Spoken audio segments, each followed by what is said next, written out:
جب سنا کہ ہور کو مامو جان کے گھر ملازمہ رکھ لیا گیا ہے تو میں حیران رہ گئی۔ جانتی تھی کہ ممانی بدصورت چیزوں کو برداشت نہیں کرتی، لیکن مامو، اف، وہ تو انتہا درجے کے حسن پرست تھے۔ اگر کسی ایسی شے پر نظر پڑ جاتی جو ان کے ذوق کے مطابق نہ ہوتی تو ان کی طبیعت متلانے لگتی تھی۔ ہور پہلے ہمارے ملازم کی بیٹی تھی۔ جب ہوش سنبھالا تو اماں ایک بار اسے اپنے ساتھ بڑے بھائی کے گھر لے گئی جو ڈپٹی صاحب تھے۔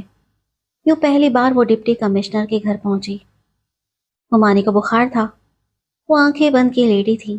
اماں نے کہا، بھابھی جان کا سر دبا دو۔ ہور، میں بھائی جان کو سلام کر کے ابھی آتی ہوں۔ ہور اس وقت 7 برس کی تھی۔ وہ ممانی کے پاس بیٹھ کر پوری لگن سے ان کی ٹانگیں دبانے لگی جن میں وہ اکثر درد کی شکایت کرتی تھی، اور آج تو بخار کے باعث مزید نڈھال تھی۔ خدا جانے ہور کے ہاتھوں میں کیا جادو تھا کہ اس نے تھوڑی ہی دیر میں ممانی کی ٹانگوں کا درد نہیں بلکہ سارے بدن کا درد دور کر دیا۔ وہ بہت خوش ہوئی، آنکھیں کھولے بغیر بولی، بچی، آج آپا جی کے ساتھ ان کے گھر واپس مت جانا۔ جب تک میں ٹھیک نہیں ہو جاتی تم یہیں رہو، تمہارے ہاتھ میں تو شفا ہے۔ لڑکی، اماں نے کہا، بھابھی بے شک آپ ہور کو ساری عمر کے لیے رکھ لیں، مجھے کوئی اعتراض نہیں۔ بس تب سے ہور ماموں کے گھر رہنے لگی۔ وہ کسی بھی گھر رہتی کوئی فرق نہ پڑتا کیونکہ اس کا باپ تو چل بسا تھا۔ میری اماں نے اسے اپنے پرانے اور وفادار ملازم کی امانت سمجھ کر رکھا ہوا تھا۔ جب بھابھی نے مانگا تو بلا تعامل ان کے حوالے کر دیا۔ ہور کا دبانا ممانی کو اتنا بھایا، یا یوں کہنا چاہیے کہ اسے ایسی راحت ملی کہ انہوں نے اس کی صورت سے آنکھیں بند کر لیں۔ سبھی حیران تھے کہ ان کی بیگم کو تو بدصورت چہرے بھاتے نہ تھے، وہ تو ایسی صورتوں کو علم قلم کہا کرتی تھی۔ انہوں نے ہور کو کیسے رکھ لیا؟ اس کے بعد تو ہور اس گھر کے ہر فرد کی ایسی ہر دل عزیز ہو گئی کہ سب نے اسے دل سے قبول کر لیا۔ دراصل آدمی صورت سے نہیں، اپنے گرو سے چاہا جاتا ہے۔ اس لڑکی نے اس گھر میں ہر کسی کی خدمت کر کے یہ ثابت کر دیا کہ جب بھی کام کرتی دل جمعی، سلیقے اور توجہ سے کرتی، یوں کہ کام بتانے والے کا دل خوش ہو جاتا۔ البتہ اس کی صورت سب کی آنکھوں میں کھٹکتی تھی، تبھی تو اس کا نام ہور سے بدل کر چھوکری رکھ دیا تھا۔ ڈپٹی ماموں کے گھر والے سے چھوکری بلاتے تھے۔ اس کا اصل نام لینا وہ اس نام کی توہین سمجھتے تھے۔ بدقسمتی کے ساتھ ساتھ بدصورتی کا داغ بھی اس یتیم کی ہستی پر لگا ہوا تھا۔ اس ظالم دنیا میں جیسی صورت ہو، سلوک بھی ویسا ہی ہوتا ہے، اور توبہ توبہ کہنے والوں نے اس کا دل چھلنی کر ڈالا تھا۔ اس کا جی چاہتا کہ جس دن پیدا ہوئی تھی اسی دن اپنی ماں کے ساتھ اس جہان سے رخصت ہو جاتی۔ اس روز ماموں کی بیٹی کے لیے رشتہ دیکھنے والے مہمان آئے ہوئے تھے۔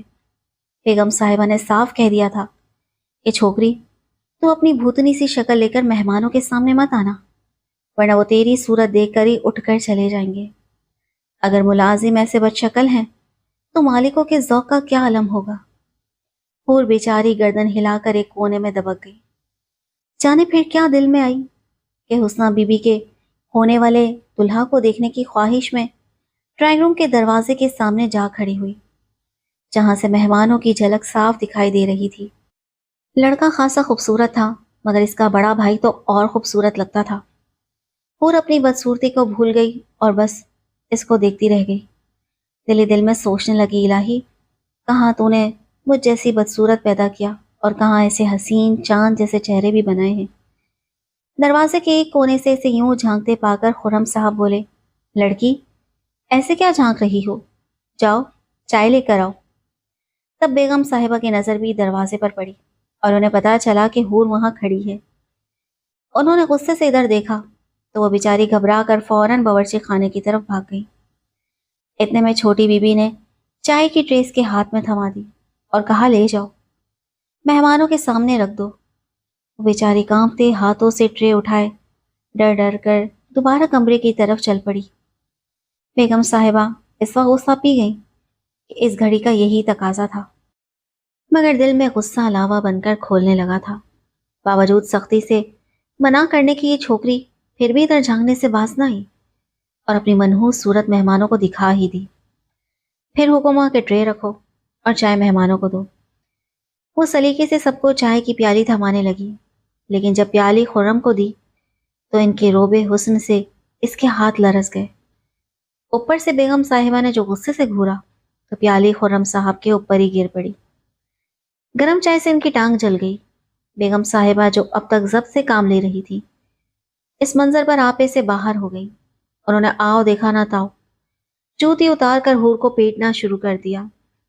ان کے منہ سے بے اختیار الفاظ نکلے، اندھی، بدصورت چڑیل، چل نکل یہاں سے۔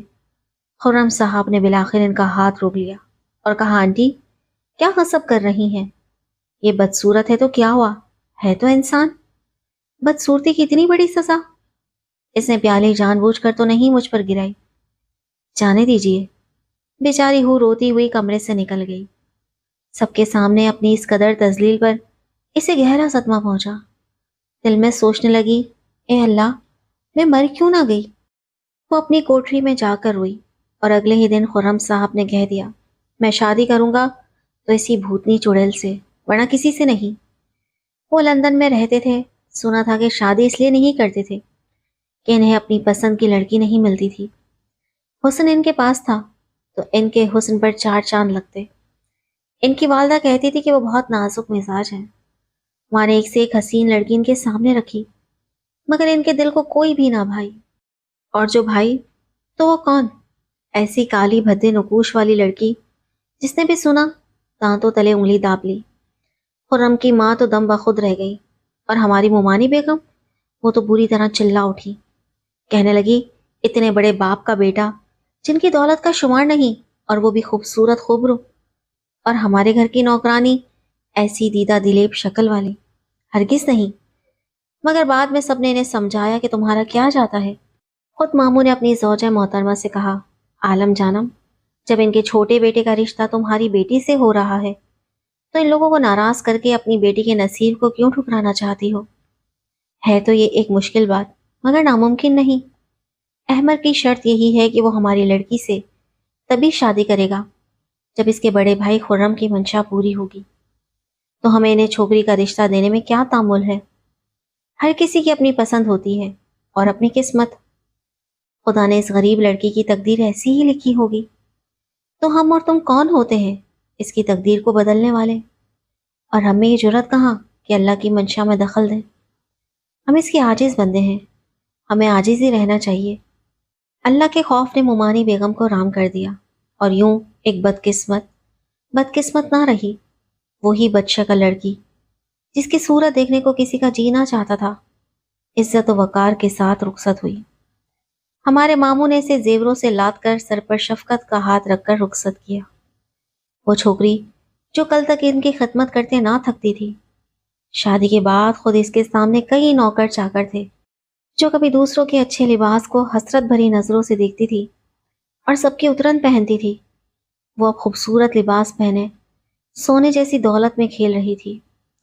خرم صاحب نے ایک شاندار کوٹھی بھی اس کے نام کر دی، اور سب سے بڑھ کر یہ کہ وہ اسے اتنا چاہتے تھے کہ خاندان والے پھٹی پھٹی آنکھوں سے حور کو دیکھتے رہ جاتے۔ سچ کہا ہے کسی نے، جب بد نصیبوں کے نصیب جاگتے ہیں تو وہ یوں کھلتے ہیں جیسے حور کے کھلے۔